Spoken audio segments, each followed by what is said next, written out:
How to get a job offer from a Canadian employer. The biggest hurdle for most adults trying to immigrate to Canada is the job offer from a Canadian employer requirement. In our video on the top 7 cheapest and fastest ways to immigrate to Canada, there is one common theme.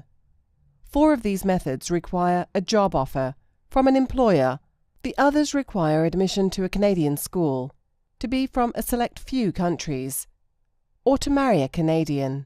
So how do you get a job offer from a Canadian employer? Getting a job offer from overseas.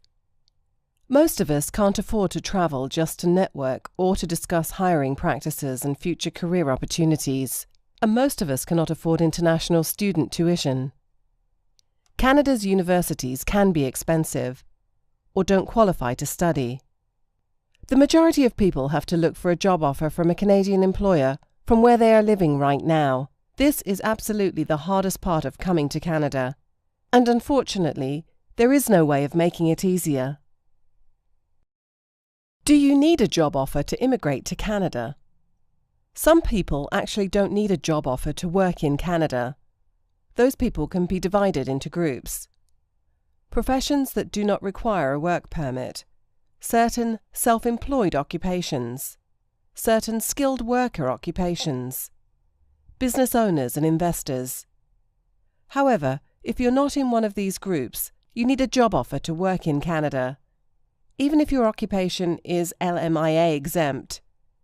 If you are even slightly unsure as to whether or not you need a job offer, work permit or LMIA, you should assume that you probably do require one or both of them. Getting the job offer. There are a number of ways of getting a job offer from a Canadian employer while you are overseas. Networking. Frankly, the easiest way of getting a job offer from a Canadian employer is by networking. Do you have relatives or friends in Canada? Does anyone you know well have relatives or friends in Canada? Can you make use of your fellow countrymen in Canada to get your foot in the door? Knowing the right people is unfortunately the easiest way of securing that job offer. Whether or not that job offer is any good depends on whether or not your future employer can get a positive labour market impact assessment, LMIA, formerly LMO. An LMIA is permission from Canada's Ministry of Employment and Human Development Canada to hire a foreign worker for a job for which no Canadian citizen or permanent resident can be found. And that's where knowing the right people will not help. LMIAs are issued based on the needs of the Canadian economy.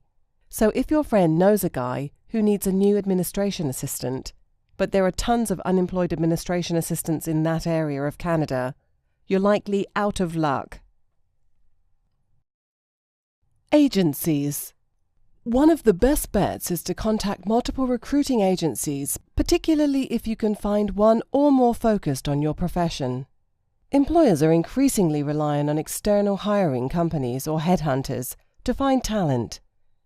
Usually these headhunters are paid by the employer, so avoid companies that ask you to pay for them for their services. Canada's Live-In Caregiver Immigration Program is mostly driven by employment agencies. There are many agencies that are oriented towards foreign workers, but there are many more that are not. You should be careful when selecting an employment agency. Canvassing employers. You can always cold call or cold call email employers who might be interested in hiring someone with your skills.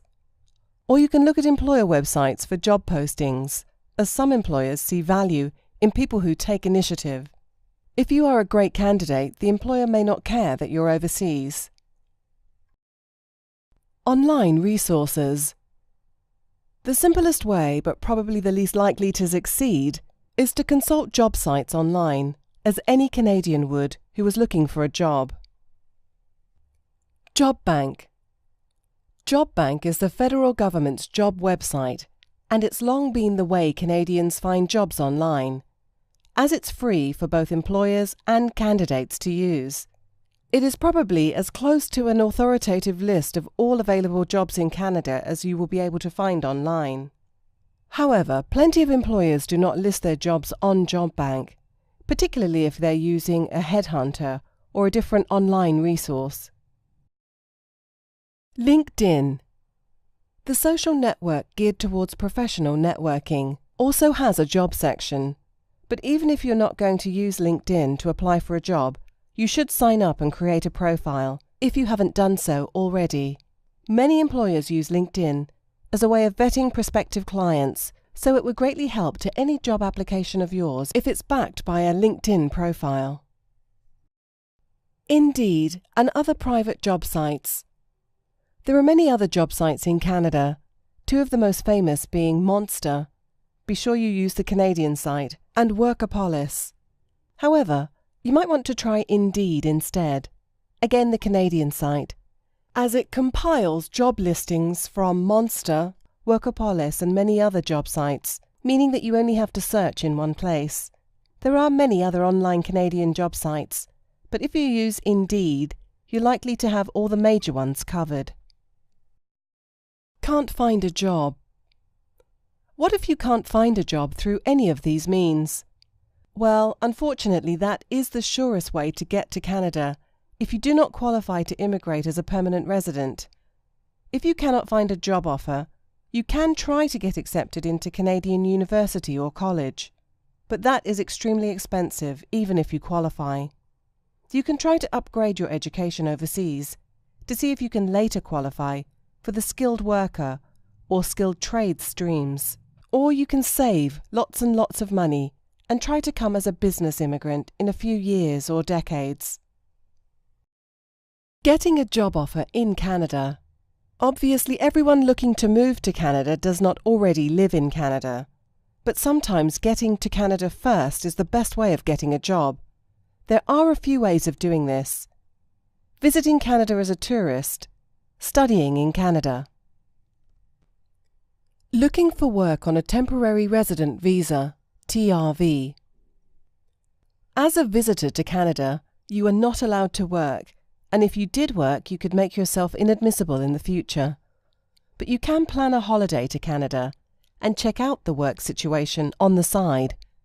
There is nothing to stop you from networking at parties or with family and friends, or from canvassing some businesses about their interest in hiring foreign workers, or even speaking to HR experts about resume standards, salaries, and other useful information.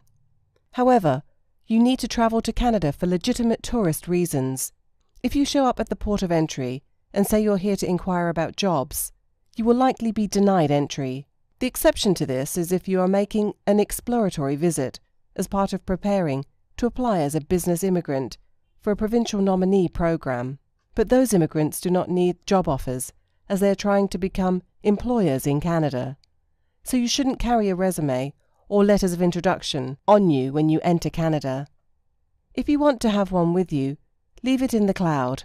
Once you have made the right contacts, you can see about arranging a job offer while you're overseas, and even encourage your prospective employer to apply for a Labour Market Impact Assessment, LMIA. But you will have to leave Canada before you can apply for the work permit. And remember, you are absolutely not allowed to work in Canada without a work permit. It is illegal. Working as a student. Once you have been accepted to study in Canada and have applied for a study permit, it's time to start thinking about working. As a student, you have 3 opportunities to get a job in Canada: on campus, off campus, after graduation. You can work on your university or college's campus, either directly for the institution or for a private company with a location on campus, without getting a work permit. This means you don't need a job offer before you come. You can apply for these jobs in person, at their locations in most cases. And as of June 1st, 2014, international students are now allowed to work in more places than ever before, as student work permits have been phased into study permits, meaning that study permit holders are now automatically allowed to work off campus. However, working while you're a student is still subject to strict restrictions, particularly around working hours. Students can only work 20 hours a week during the semester, During break periods, Christmas, summer, and reading week, students can work up to 40 hours per week, provided they're not taking classes in the summer. You can look for your job once you come to Canada, either by canvassing local employers or through online resources. You don't have to worry about the job offer. Canada allows most graduates of Canadian educational institutions to obtain post-graduation work permits, provided you studied in Canada for at least 8 months. You can only obtain post-graduation work permits if you're graduating from a Canadian educational institution. You can find a job for your post-graduation work permit the ways anyone else finds a job in Canada, unless you're able to keep working for the employer you had while a student.